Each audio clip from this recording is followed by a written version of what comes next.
अब्दुल्ला पुत्र ने वहां शपथ लिया और फुदक फुदक के भाई बहन वहां पहुंच गए। मुलायम पुत्र भी गए कि अपना भाई एंडी गैंग की सरकार हो गई है। कि ये अहंकार में डूबे हुए थे। इन्होंने उसको समर्थन की चिट्ठी नहीं दी थी और बहुत खुलकर फारूक उमर अब्दुल्ला ने कहा था कि हमको समर्थन की चिट्ठी दो, नहीं तो मैं तुम्हारे बगैर सरकार बना लूंगा। तो ये सब बेशर्मी से पहुंचे हैं वहां पर, इनकी कोई औकात नहीं है। और वहां पर उमर अब्दुल्ला ने अपनी सरकार में एक भी मंत्री कांग्रेस का नहीं बनाया है। खड़गे खड़गे बोला कि हमने मना कर दिया, अरे उसने तुमको बुलाया ही कब था? सर, जम्मू कश्मीर में 370 के बाद हटाए जाने के बाद पहली बार चुनाव हुआ और पहली बार कायदे से कही तो आजाद भारत में पूर्ण रूप से भारतीय संवैधानिक रूप से वहां शपथ ग्रहण हुआ।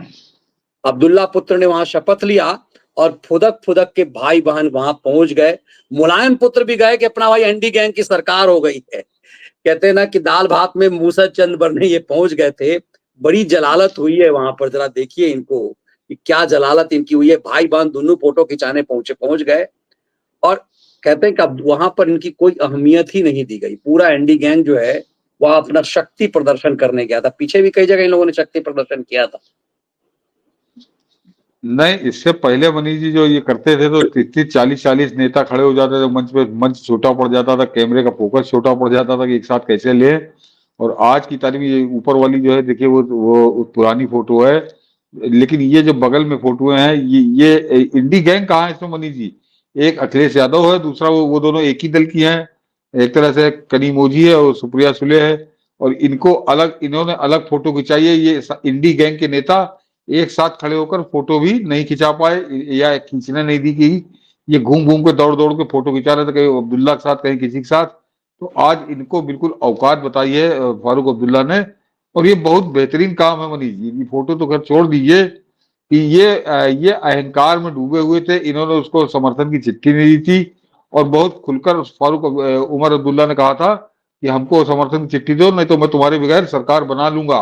और जब वो सरकार बन गई तब ये पहुंचे कि इंडी गैंग का नाम लगा रहे। तो ये सब बेशर्मी से पहुंचे हैं वहां पर, इनकी कोई औकात नहीं है। और वहां पर उमर अब्दुल्ला ने अपनी सरकार में एक भी मंत्री कांग्रेस का नहीं बनाया है। ये कांग्रेस के जो छह विधायक जीते हैं वो सब अभी 12वें खिलाड़ी हैं, बाहर बैठे हैं सरकार के, उनका कोई लेना देना नहीं है। और ना ही इस पर कोई अभी बयान आया है उमर अब्दुल्ला का कि आगे वो क्या करने वाला है। और इस पर अपनी कोई झेप मिटानी थी, अपनी खींच मिटानी थी, तो वो जो है मनीष जी खड़गे खड़गे बोला कि हमने मना कर दिया। अरे उसने तुमको बुलाया ही कब था? या तो उसका कोई लेटर बताओ, कोई उसका बयान बताओ। वो तो आज की तारीख में तो इलेक्ट्रॉनिक का मामला है, सोशल मीडिया का दौर है, तो दिखाओ कि कहां पर तुमको उमर अब्दुल्ला ने, उसके बाप फारूक अब्दुल्ला ने तुमको न्योता दिया था कि आओ हमारी सरकार में मंत्री हो जाओ। तुमको बुलाया ही नहीं गया था, तुम तो जबरदस्ती कह रहे हो कि हमने मना कर दिया। मना क्यों कर दिया तुमने? ऐसी कौन सी कुत्ता काट? और जो कारण बताया है मनीष जी, जो कारण बताया है, तो एक तरह से उसको फिर अपमानित किया है उमर अब्दुल्ला को।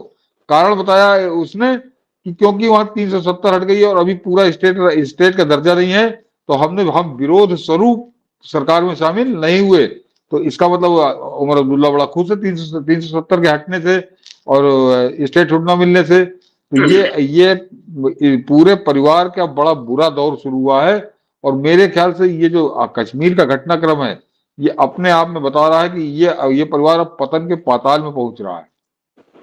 बिल्कुल। और जानकारी के मुताबिक स्ट्रिक्टली फारूक अब्दुल्ला ने मना किया था कि 370 का कोई जिक्र नहीं होगा, सरकार के खिलाफ केंद्र सरकार और नरेंद्र मोदी के नाम की चर्चा नहीं होगी, और इस लिहाज से इन्हें किसी भी चीज पर बोलने की अनुमति नहीं दी गई। तो मतलब ये कैसा गठबंधन, ये कैसा एंटी गैंग का प्रदर्शन था वहां पर। और ये मुलायम पुत्र भी वहां फुदक कर पहुंच गए थे।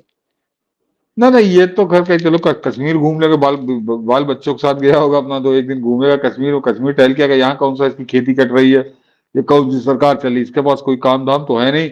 लेकिन जरा साइड इफेक्ट समझिए मनीष जी कि उधर फारूक अब्दुल्ला ने बाहर का रास्ता दिखाया, सरकार में अपने मंत्री ने बनाया, और वहीं से अखिलेश यादव का बयान आ गया कि हम इनको उपचुनाव में 2 से ज्यादा सीटें नहीं देंगे, लेनी हो तो लो, नहीं तो वो भी नहीं देंगे।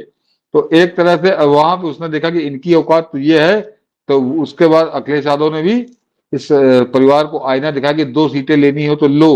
तो अब देखे क्या करते हैं ये।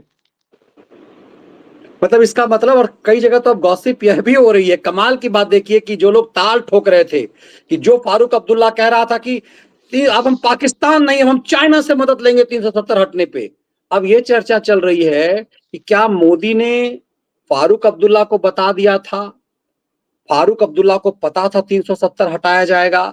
तो ये सब चीजें जो एक तरफ से एका हो रही है, एनडी गैंग में आपस में ही एक अलग ढंग का खेला शुरू हो गया है। नहीं नहीं मनीष जी, वो आदमी विश्वसनीय कतई नहीं है।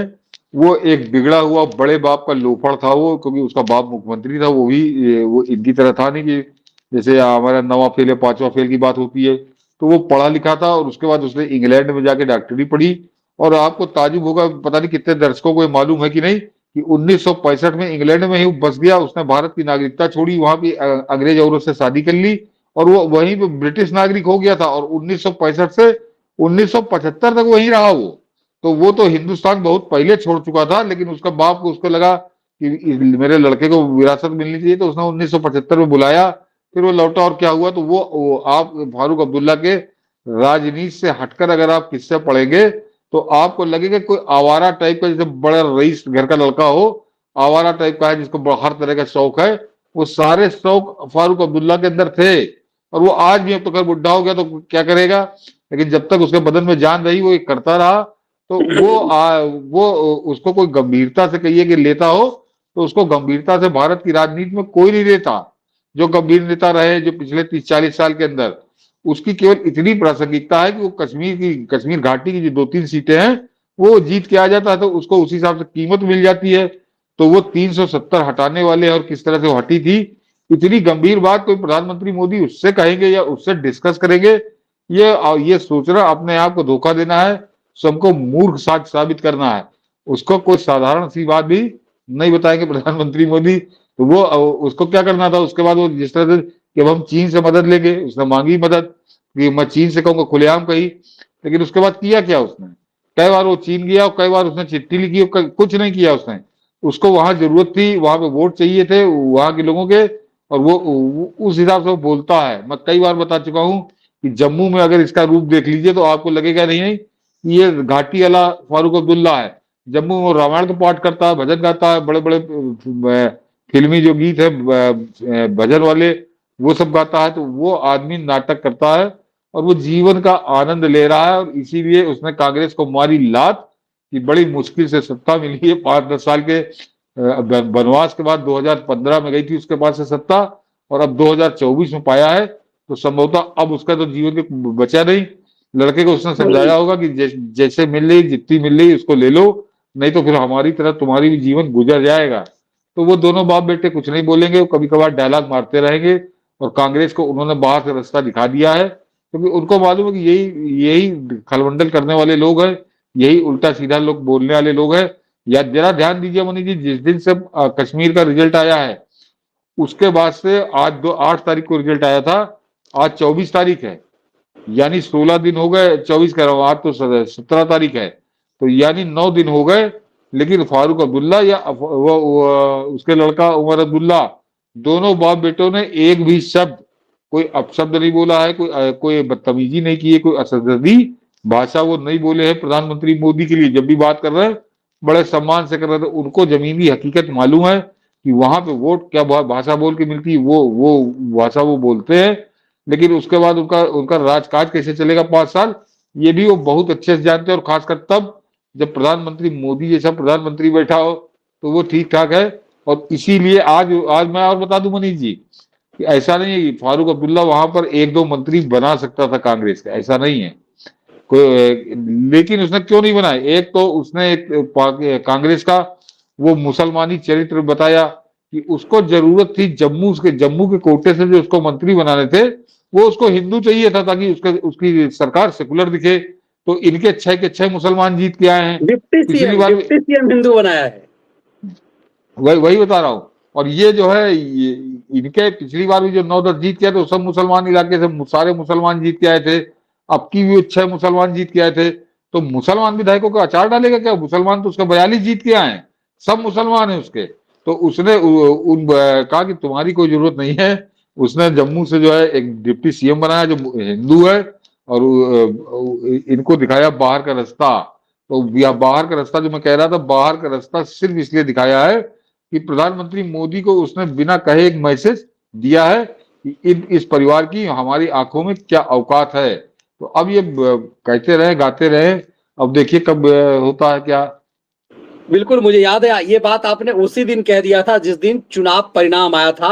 आपने उसी दिन कहा था कि हाँ अब्दुल्ला हाँ बहुत चालाक, बहुत धूर्त है हाँ और वो प्रधानमंत्री मोदी से बेहतर रिश्ते नहीं अपनाएगा। वो केजरीवाल की तरह टकराहट नहीं लेगा। देखिए, नटवर लाल चाह रहा था कि हम जाएं। नटवर लाल को पता चला हाँ कि नटवर लाल को मना कर दिया, नहीं तुम्हें नहीं आना है। नटवर ना लाल कह रहा था हमारे कि हम आपको टीच करेंगे, समझाएंगे आपको कि कैसे, चूंकि आप भी अर्धराज्य हैं, हम भी अर्धराज्य हैं, आप भी केंद्र शासित विधानसभा आपकी नहीं है, मेरी भी केंद्र शासित विधानसभा है। नटवर लाल के अरे पास एक विधायक है। अरे मनीष जी, मैं तो भूल ही गया था, वो कांग्रेस के चक्कर में ये ज्यादा वो था कि वो नटवर लाल के भी उसने घुमा के लात मारी है। आप ध्यान करिए, जैसे ही चुनाव के परिणाम आए थे, नटवर लाल दिल्ली से बोला था कि हमारा बिना शर्त का समर्थन, अपना एक विधायक उसका जीत गया है वहां पे, कि हम बिना शर्त के समर्थन देते हैं। तो आज की तारीख में उसको भी कहीं कोई स्थान स्थान नहीं मिला, ना उसकी कहीं चर्चा है। उसको बड़ी दूर रखा है फारूक अब्दुल्ला ने अपनी सरकार से। तो नटवर लाल को उम्मीद थी कि हम तो अब तत्काल हमने समर्थन दे दिया है, तो एक आदमी है हमारा, उसको मंत्री वो बना ही देंगे। लेकिन मंत्री तो छोड़ दीजिए, उसको कुछ भी नहीं मिलेगा।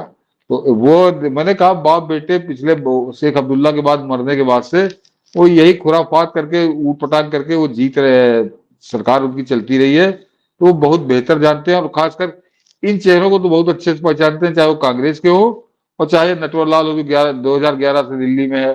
तो उनको ये वहां पे कोई दांव दे देंगे इनको, और अब्दुल्ला बाप बेटे को कोई सेटिंग करनी है केजरीवाल से, ऐसा तो है नहीं। तो वो इसी तरह से इनको अभी आगे भी खुराक मिलती रहेगी।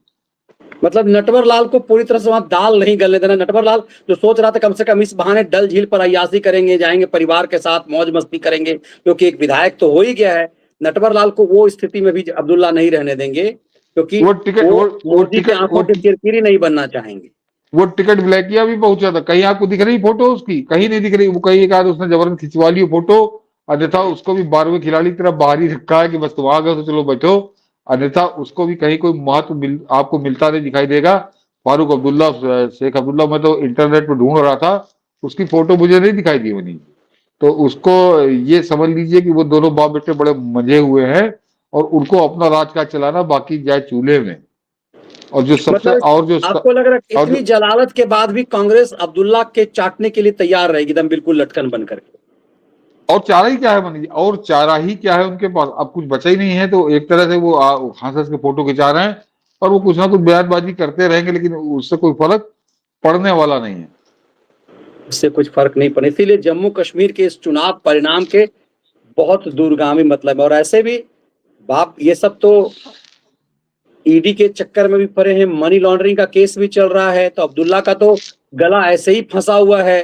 तो अब्दुल्ला जैसे हाँ शातिर किसी नटवर लाल के चक्कर में क्यों पड़ेगा? फायदा क्या है उसे वहां? लगभग ऐसे ही करीब करीब बहुमत तो उसे ऑलरेडी प्राप्त है। वो चाहे तो निर्दलीय वो के साथ भी सरकार बनाए रख सकता है। जैसे प्रधानमंत्री मोदी चाहेंगे वो वैसे सरकार चलाएगा, मैं आपको इतना बता दूं बस। तो इसका मतलब तो कश्मीर, इसका मतलब तो ये कहा जाए कि यदि कांग्रेस दूर रहेगी तो भारत के हित में भी कश्मीर, जम्मू कश्मीर सेफ हैंड में है। और जो हाँ हमारा उद्देश्य जो वर्तमान सरकार का है कि हर हाल में हमें पीओके चाहिए, जो जयशंकर वहां कह कर आए हैं, वो भी लक्ष्य साधना आसान हो। और जरा इसको एक बात से आप समझ लीजिए कि वो वहां पे पूर्ण बहुमत की सरकार बना ली एक तरह से अब्दुल्ला ने, लेकिन ये खड़गे और पूरा परिवार तो ये पहुंच गया वहां पे। लेकिन जो इनके पाले हुए यहाँ पे कुत्ते हैं सोशल मीडिया पे, आपने ना पाड़ा को देखा होगा ना सनसनीबाज को देखा होगा, किसी को भी किसी ने भी उसकी प्रशंसा में एक वीडियो नहीं बनाया है, उसके गुणगान वो नहीं कर रहे। वो जो दिल्ली में बैठ के अंग्रेजी अखबारों में लंबे लंबे खर्रे लिखते हैं रात में दारू पी के, उनमें किसी ने खर्रे नहीं लिखे हैं, क्योंकि ये जान रहे हैं कि वहां पे जो सरकार बनी है वो करेंगे क्या, वो करेंगे क्या, ये अच्छे से जान रहे। तो ये पूरा हरियाणा पे मातम करने में इन्होंने जुट गए, चाहे वो दिल्ली वाले हो चाहे यूट्यूब वाले हो। लेकिन ये उस उमर अब्दुल्ला को कोई तवज्जो नहीं दे रहे, क्योंकि उनको मालूम है कि ये इनकी तवज्जो देने ना देने से कोई फर्क नहीं पड़ना। वो दोनों बाप बेटा करेंगे वही जो दिल्ली को अच्छा लगे, वो वही काम करेंगे। ये उनका बिल्कुल। वो इतिहास है। जहरीली आनम खानम ने भी कोई मतलब कोई शो नहीं किया इस पे, कोई जश्न नहीं मना रहा कि अपना एंटी गैंग की सरकार वहां बनी। मतलब ये गैंग, ये भारत द्रोही गैंग, ये मान भी नहीं रहे कि एंटी गैंग की सरकार वहां बन गई है। मैंने कोई मतलब ही नहीं, कोई मतलब ही नहीं। इंडी गैंग कुछ नहीं, वो अपनी राह पे चलेंगे, वो इनसे कोई मतलब नहीं। बिल्कुल। इसीलिए देखा कि जितने भी ये खलियर खैरातियों का गैंग जो यूट्यूब पे आया है, आप में से किसी ने नहीं देखा होगा कि जम्मू कश्मीर में की सरकार जो बनी है उसके लिए जश्न ये मना रहे हैं। हाँ इन हाँ, सबको नहीं पता है कि गति क्या होनी है, नहीं। इसीलिए सब और स्पष्ट कर दूं कि अगर वो बहकते हैं, ऐसा नहीं कि हो सकता बहके, हालांकि बहुत कम संभावना है, मैं 5% मानता हूँ, 95% तो नहीं है। लेकिन अगर वो बहके तो वो प्रधानमंत्री मोदी 5 अगस्त 2019 को 370 हटाने के बाद बाप बेटे दोनों को साल भर उन्होंने नजरबंद रखा, बाहर नहीं निकल पाए, कमरे में बंद रहे दोनों बाप बेटे। तो वो जानते हैं कि दिल्ली की जो सरकार है इस समय, इससे टकरा के कुछ नहीं मिल रहा उनको। अगर आराम से रहेंगे तो आराम काम उनका ठीक ठाक चलता रहेगा।